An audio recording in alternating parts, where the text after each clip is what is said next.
Vamos lá? Aula 3, Física, segundo ano. Nosso tema de hoje, calorimetria. Bom, nosso primeiro tópico é a definição do que é calorimetria. A calorimetria é a área da física responsável pelo estudo das trocas de energia térmica em forma de calor que ocorrem entre dois ou mais corpos e em suas vizinhanças. Bom, nosso segundo tópico é o equilíbrio térmico. A situação de equilíbrio ocorre quando dois ou mais corpos trocam calor e alcançam a mesma temperatura. Nesse processo de troca de calor, o corpo mais quente transfere calor para o corpo mais frio, até que eles atinjam a mesma temperatura. Bom, nosso terceiro tópico é a unidade de calor. Bom, no Sistema Internacional de Unidades, o calor é medido em joule. Tá? Porém, é muito comum utilizar como medida do calor a caloria, tá? O cal. Essa caloria é o equivalente à quantidade de energia térmica necessária para se elevar a temperatura de 1 grama de água pura, inicialmente a 14,5 graus Celsius, para 15,5 graus Celsius. 1 cal equivale a 4,2 joules. Aqui a gente arredondou para 4. O valor está real aqui, 4,186, porém podemos arredondar para 4,2. Tá? Nosso quarto tópico é o calor sensível. Tá? Então, quando um corpo recebe ou perde calor, tá? Ele vai variar a sua temperatura.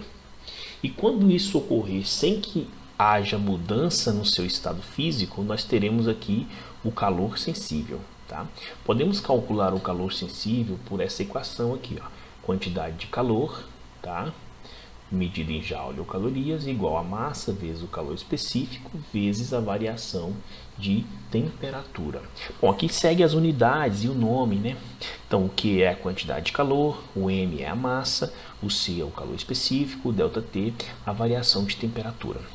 Repara que a massa ela pode ser medida em quilograma ou grama, tá? A variação de temperatura em Kelvin ou graus Celsius. O calor específico, eu vou dar ele aqui em joule por quilograma Kelvin ou calorias cal por grama graus Celsius. Tá? Nosso quinto tópico é o calor específico. Tá? O calor específico é uma unidade que indica a quantidade de calorias necessária para elevar em 1 grau Celsius uma massa de 1 grama de determinada substância.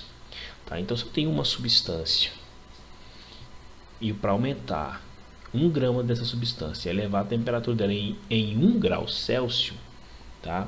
A energia que eu preciso para isso é chamada de calor específico. E esse calor específico, ele é específico para cada substância. É como se fosse uma identidade de calor das substâncias, tá?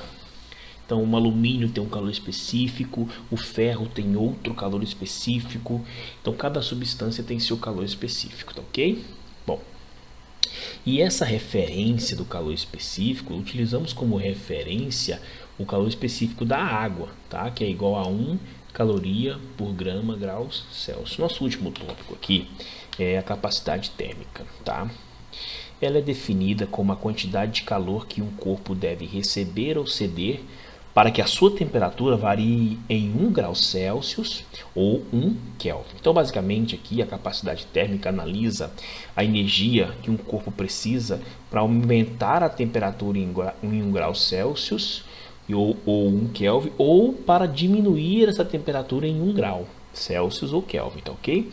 Então a capacidade térmica é o C, que é igual à quantidade de calor, que também aparecia aqui pra gente, tá? Dividido pela variação de temperatura. Então aqui, ó, duas grandezas que são repetidas aqui, tá? Então elas se repetem, então tem uma relação entre essas duas fórmulas aqui.